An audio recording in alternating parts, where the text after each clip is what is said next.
Fix की audio podcast service में मैं हूं निखिल व्यास और इस वक्त मेरे साथ ऑडियो लाइन पर हैं पूर्व सरपंच पचपदरा विजय सिंह जी। आप सांबरा आशापुरा माताजी मंदिर पचपदरा साल के अध्यक्ष भी हैं। इनसे कुछ जानकारी लेंगे कि लोकसभा चुनाव 2024 किस तरह से रहा। वकील साहब, बहुत बहुत स्वागत है आपका। विजय सिंह जी, धन्यवाद आपका।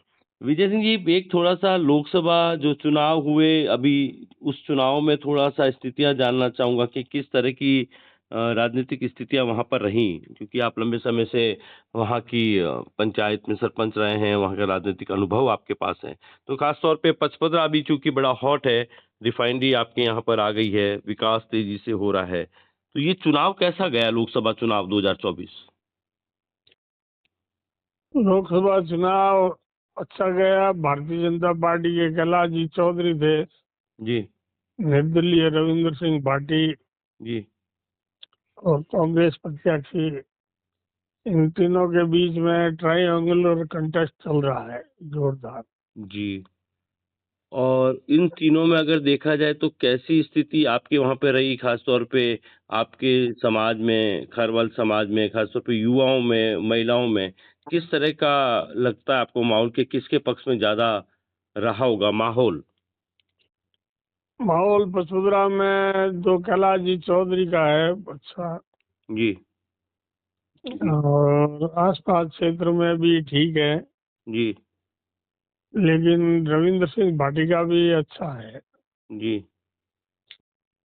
तो इनका भी अच्छा है, उनका भी अच्छा है, तो ऐसे में ज्यादा अच्छा कौन है? ज्यादा अच्छा तो पचपदरा कॉन्स्टिट्यूंसी में तो कैलाश जी चौधरी रहेंगे। जी, ठीक है।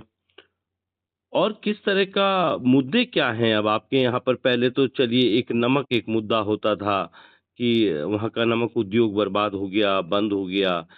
मौजूदा दौर में अब वहाँ पर रिफाइनरी जैसा बड़ा प्रोजेक्ट है सरकार की। हमारा मुद्दा मेन तो यही है कि हमारी 198 खाने जी नमक की लेके उसको पाट दी और रिफाइनरी उसके ऊपर खड़ी की है। जी तो हमारी जाति का, खारवाल जाति का यही मुद्दा है कि पहले हमारी खाने रीएस्टेब्लिश की जाए जी और सुप्रीम कोर्ट के एग्रीमेंट के मुताबिक जी।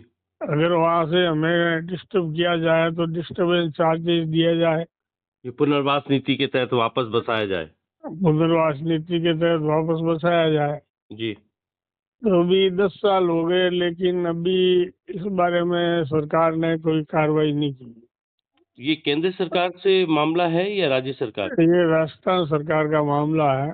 केंद्र सरकार का कोई इसमें दिशा निर्देश होता है? नहीं, ये अभी राजस्थान सरकार के अंदर उद्योग विभाग के अंदर है। जी तो अभी हमारे प्रिंसिपल सेक्रेटरी साहब से बात हुई थी, जी अजिताभ सिंह शर्मा साहब से। जी तो उन्होंने पूरा आश्वासन दिया है जी कि हम जल्दी आपको रीएस्टेब्लिश करेंगे जी और खान खुदाई के जो भी पैसे हैं आपके बनते हैं वो हम देंगे आप। जी। तो 5 साल तक कैलाश चौधरी आपके वहां पर सांसद रहे, केंद्र में मंत्री भी रहे, कभी इस दिशा में उनसे बात हुई? उनके कुछ प्रयास हुए इस दिशा में? ये क्या राजस्थान सरकार लेवल का मामला था, जी और कैलाश जी बीजेपी के थे और यहाँ कांग्रेस की सरकार थी, जी जी। तो कोई कार्रवाई हुई नहीं। अब डबल इंजन की सरकार में कोई उम्मीद, डबल इंजन यानी उम्मीद करते हैं कि ऐसा माना जाता है कि केंद्र में फिर बीजेपी मोदी जी नहीं, आएंगे? अभी लगता है जी कि मुख्यमंत्री जी आए थे, उनको भी हमने ज्ञापन दिया था। जी यहाँ नाकोड़ा में बता रहे थे तो हमने ज्ञापन दिया था जी कि हमारी ये खाना जो रिफाइनरी में गई है जी उसकी क्षतिपूर्ति देकर वापस रीएस्टेब्लिश किया जाए। जी। ये जो चुनाव में विजय सिंह जी इस बार त्रिकोण बना, कांग्रेस, बीजेपी और निर्दलीय में, ये त्रिकोण बनने पर आपको क्या लगता है कि जातिगत वोटों का ध्रुवीकरण हुआ होगा या नहीं हुआ? जातिगत वोटों का तो ध्रुवीकरण हुआ ही है, जी लेकिन वो तो हमेशा चुनाव में होता है, वही तरीका है। जी उम्मीद राम जी बेनीवाल भी टक्कर में है, जी कांग्रेस प्रत्याशी, जी और कैलाश जी, और तीसरा ये कैंडिडेट निर्दलीय रविंद्र सिंह भाटी, जी ये भी टक्कर दे रहा है। जी। तो ये जो उससे तमाम ये ज्यादातर बीजेपी के वोटों का नुकसान होगा। जी, जी, थोड़ा समझाइए इसको कैसे नुकसान कैसे होगा? जो बीजेपी के वोटर्स थे, वो उस रविंद्र सिंह पार्टी की तरफ चले गए हैं। ठीक है। और सब जगह यही हालात बन रहे हैं, जी। जिले पूरे में। आपके पचपदरा में ही ऐसे ही हालात थे? वोट डिवाइड हुए हैं उधर बीजेपी के हाँ, वोट? हुए तो हैं, पचपदरा में भी हुए हैं। जी। और खास तौर पे आपके खारवाल समाज का क्या स्टैंड रहता है इन चुनावों में? राजनीतिक विचारधारा क्या रहती है आपके समाज में? चारपाल समाज तो बीजेपी के साथ ही था, जी। हाँ, मतलब इस बार नहीं है? इस बार भी था। जी, लेकिन कुछ लोग जो परंपरागत कांग्रेसी है, वो उनका जी, मन कांग्रेस की तरफ ही था। जी।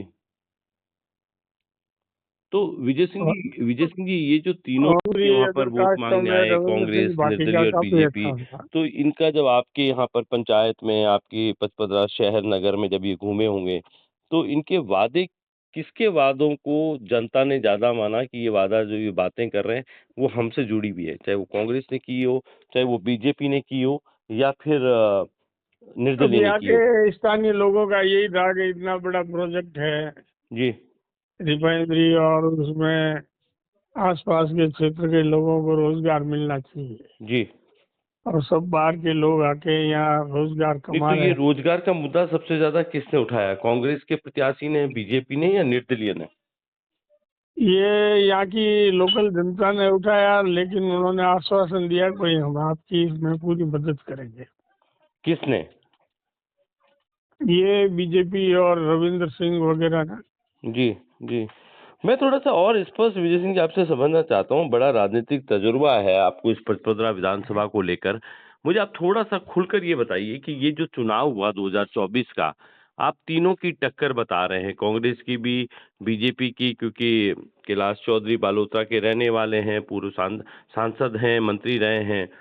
तो उनका प्रभाव उस एरिया में ज़्यादा होगा, लेकिन राजनीतिक विचार पर हम बात करें तो ये जो चुनाव गया है, हम सिर्फ बाहर इधर-उधर नहीं कर रहे हैं, लेकिन हम पचपदरा पे बात करें, तीनों की टक्कर बता रहे हैं, तो कोई एक स्थिति तो क्लियर आपको लगी होगी आपके अनुभव के आधार पर, कि 3 टक्कर में है तो इस टक्कर में सबसे भारी टक्कर कौन है? फिर दो कौन है? फिर कौन है? वसुंधरा प्रॉपर में तो बीजेपी आगे रहेगी। जी, और बाकी तो कॉन्स्टेंसी बड़ी है सारी, और उसमें जातिवाद फैक्टर भी है, और जी, स्थानीय मुद्दे हैं। मेन पानी की प्रॉब्लम का सबसे ज्यादा मुद्दा चल रहा था। जी। मीठा पानी के लिए लोग तरस रहे हैं। तो ये जो पीछे जो सरकारें आई, पीछे जो इनके कार्यकाल रहे, चाहे वो कांग्रेस की सरकार थी तो वहाँ पर हरीश चौधरी आपके रेवेन्यू मिनिस्टर रहे, बाद में आपके हेमाराम जी भी वहाँ से मिनिस्टर रहे। तो क्या आपकी जिले से जो कांग्रेस की सरकार थी, यहाँ पर मंत्री थे, आपके विधायक भी कांग्रेस से थे, मदन प्रजापत, तो इन सब लोगों ने कोई प्रयास नहीं किया पचपदरा को लेकर? वसुंधरा को लेके तो कोई प्रयास किए नहीं इन लोगों ने। तो फिर और वो इस बार बाकी वोट किस मुँह जगह से तो मांगने आए थे? जी, अगर उन्होंने कोई प्रयास नहीं किए तो जैसे विधानसभा चुनाव में मदन प्रजापत फिर वोट मांगने आए थे, तो फिर वो किस मुँह से आए? हालाँकि उन्होंने आपने उनको जवाब दे दिया है कि आपने वहाँ से मदन प्रजापत वो को तो जनता ने जवाब दिया ही है। और वो थोते आश्वासन देते रहे कि हमने एक अलग से लैंड सैंक्शन करा दी है, और वो जी, आ जाएगी स्वीकृत होके। जी, जी, लेकिन वो अब आई आपके नहीं। मीठे पानी की वो आई नहीं। जी, इस बारे में और जो बीजेपी के वहाँ नेता हैं उनसे कोई बात हुई आपकी? बीजेपी वाले नेताओं से बात भी हुई, या कार्यक्रम भी हुए। जी, कई नेता आए भी है, सब पार्टी के लिए प्रचार कर रहे थे, और दमखम लगाया ही है। जी, पार्टियों ने तो अपनी कोशिश पूरी की है, लेकिन अब जी, देखो रिजल्ट तो जी। ईवीएम में कैद है। अब देखो जी, बाहर आने बिल्कुल, को ही बिल्कुल, ये पता तो चला। चुनाव के बाद और परिणाम से पहले की चर्चाएँ हैं विजय सिंह जी। लेकिन इन चर्चाओं के साथ हम आपसे समझना ज़रूर चाह रहे हैं कि किस तरह का चुनाव ये रहा होगा, इस तरफ युवाओं का और ख़ास तौर पर महिलाओं का इस बार किस तरह का वो रहा होगा? महिलाओं का तो ज्यादातर बीजेपी के प्रति आकर्षण था ही, राम मंदिर मुद्दा। और जो भी मोदी जी ने योजनाओं का फायदा दिया है उसको लेकर, आवास है, शौचालय है, और अन्य काम जो इन्होंने करवाए हैं, तो उसके लिए बीजेपी के प्रति जी सॉफ्ट कॉर्नर तो था ही महिलाओं का। ठीक है। और जो आस्तिक लोग हैं वो राम मंदिर को देख के काफी जी वोटिंग हुई है। तो मतलब राम मंदिर की बात है या केंद्र की जो दूसरी किसानों को लेकर जो योजनाएं हैं या सड़कों के इंफ्रास्ट्रक्चर को लेकर जितनी भी वहां पर काम हुआ है आपके भारतमाला वगैरह में, तो इन सबको लोगों को ये लगता है कि हाँ, लोगों ने इसको स्वीकार किया और इसीलिए अब की बार इससे 400 तो पार का कोई नारा फिर चला हो। खास प्रभावी नहीं रहा है, ये तो कोई पढ़े लिखे लोग हैं तो उनकी बात समझ में आती है, बाकी आम आदमी को तो इससे कोई लेना देना नहीं। हम्म हम्म लेकिन फिर भी कैलाश जी के प्रति सहानुभूति तो लोगों की थी, जी लेकिन एंटी इनकम्बेंसी भी काम कर गई। जी किस तरह का विरोध था कैलाश चौधरी को लेकर? कैलाश चौधरी को लेके अब मेन तो पानी का जी और रिफाइनरी में रोजगार का ही था। जी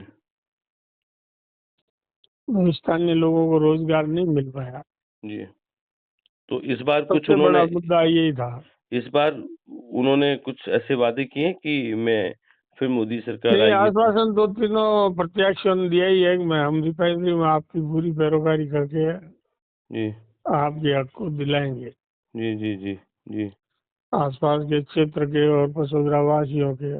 जी जी तो इन वादों पर एतबार है आप लोगों को? अब एतबार तो है ही, लोग विश्वास करते हैं। जी हम्म। कामयाब तो कितने होते हैं वो तो समय ही बताएगा। जी जी हाँ, दिल को खुश रखने में गालिब ये ख्याल अच्छा है। हम्म। एक ब्राह्मण ने कहा है कि ये साल अच्छा है, तो उम्मीद करते हैं कि यह आने वाला साल आप लोगों के लिए जो पचपदरा में जो नमक उद्योग है, जिसकी पहचान कभी ब्रिटिश राज तक हुआ करती थी, वो पचपदरा जहाँ कभी रेल की पटरियों पर वैगन भर भर के नमक जाया करता था, वो पचपदरा जो कभी नमक का एक बहुत बड़ा स्थान रहा, एक पहचान रही, खास तौर पे खारवाल जाति की, वो नमक उजड़ा है, खदानें उजड़ी हैं, उन खदानों पर रिफाइनरी बनी है और ये एक बड़ा मुद्दा है। 10 साल से ये मुद्दा लड़ रहे हैं आप वहाँ पर जो भी एक्टिविस्ट है इसको लेकर। लेकिन आपको लगता है कि कहीं न कहीं इन खदानों को चीरती हुई जो रिफाइनरी खड़ी की गई, उनमें कभी वापस वो आपको हक मिलेगा, वो अधिकार जो आपने खोया वो मिलेगा, ऐसा लगता है विजय सिंह जी आपको? अब उस रिफाइनरी की जगह तो अब रिफाइनरी रहेगी, और हम लोगों ने भी समझा इसमें जी, बड़ा दिल रखा है कि भाई क्षेत्र में बहुत बड़ा विकास होगा। जी, उस बात जी, को लेके हमको जी, आश्वासन दिया कि भाई आपको जी, सुप्रीम कोर्ट के एग्रीमेंट के मुताबिक आपको जो जी, विस्थापित हुए हैं उनको वापस रीएस्टेब्लिश कर देंगे। जी, कब तक कर देंगे? ऐसा कुछ नहीं, कर देंगे बस। हाँ, कर देंगे। हुँ। तो 10 तो साल बिता दिए, 10 साल में तो हुआ वसुंधरा नहीं। जी मुख्यमंत्री थी तब मोदी जी आए थे यहाँ हुँ, रिफाइनरी के हुँ, शिलान्यास में। जी, तब वो सामरा आशापुरा माता जी के मंदिर आई थी, जी, दर्शन किए, तो वहाँ हमने ये बात रखी। जी, तो मैडम ने तुरंत आश्वासन दिया था कि मैं वापस आपको रीएस्टेब्लिश कर दूंगी। जी, जी, तो उन्होंने उस बात को लेके 5 करोड़ 14 लाख रुपए सैंक्शन भी किए थे, जी, लेकिन डिपार्टमेंटल कार्रवाई में शिथिलता होने की वजह से चिन्हित करके और वो जमीन अलॉट नहीं की गई और वो खानों की खुदाई नहीं हो पाई। और वो पैसा भी लैप्स हो गया होगा? वो पैसा भी लैप्स हो गया, फिर नई सरकार आई, उनसे भी बात की, जी, जी, तो उन्होंने भी पैसा सैंक्शन किया था, लेकिन अभी तक कोई कार्रवाई नहीं हुई। मतलब वादे ही है मतलब। वादे ही है अभी चल रहे। जी, यही है, वो तो वही बात हो गई ना कि जी, आदत। लेकिन जी, हमारे ये प्रिंसिपल सेक्रेटरी साहब अजिताभ जी शर्मा बाड़मेर के जिला कलेक्टर रहे हुए हैं, जी, तो ये नमक उद्योग से पूरी तरह से वाकिफ है।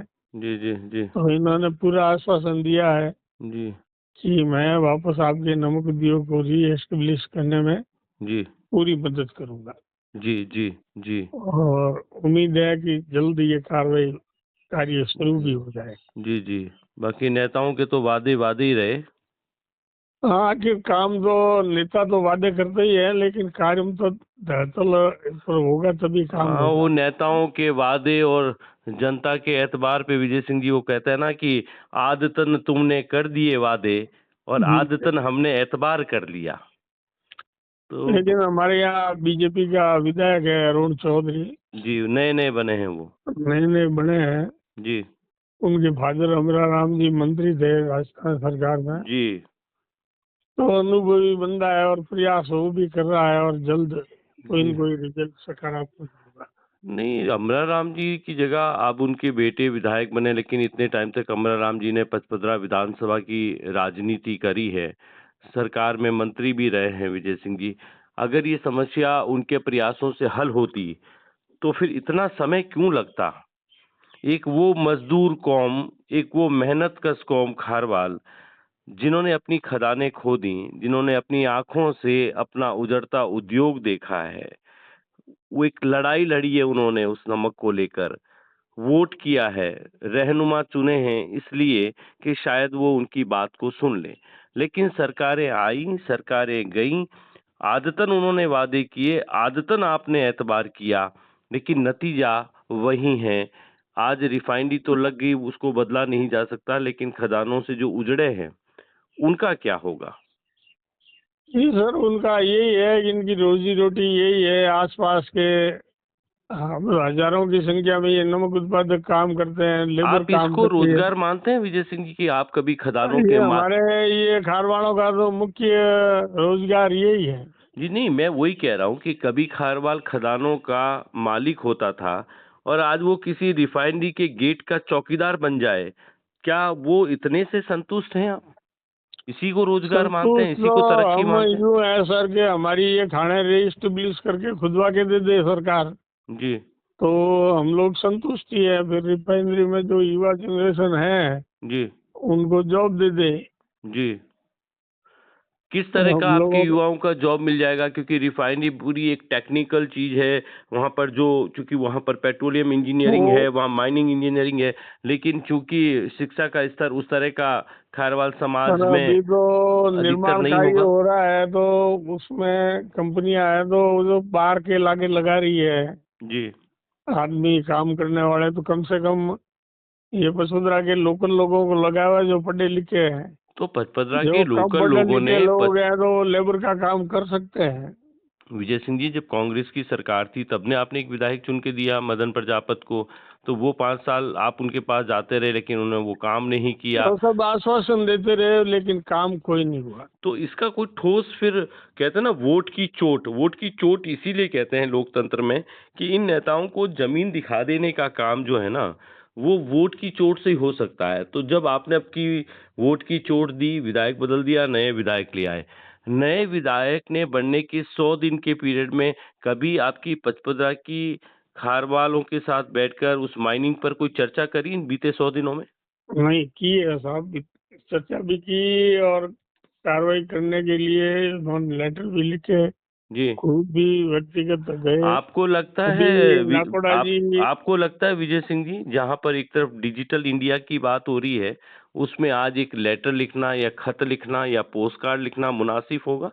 आज तो नहीं, आजकल तो हमें भी काम करने की इच्छा हो तो मोबाइल में सब कुछ उपलब्ध है, वहीं से। मोबाइल से भी करते होंगे, वो अपने जी बात तो करते ही होंगे सर। अब ये जी। मुख्यमंत्री जी आए थे, हाँ, लेकिन एक सरकारी अभी कागज तो हम लोगों चलाना को ही नाकोड़ा पड़ेगा में विधायक की हमारा ओर से। डेलीगेशन मिलाया इन्होंने, जी और मुख्यमंत्री जी ने भी पूरा आश्वासन दिया कि 100 डेज योजना में जी।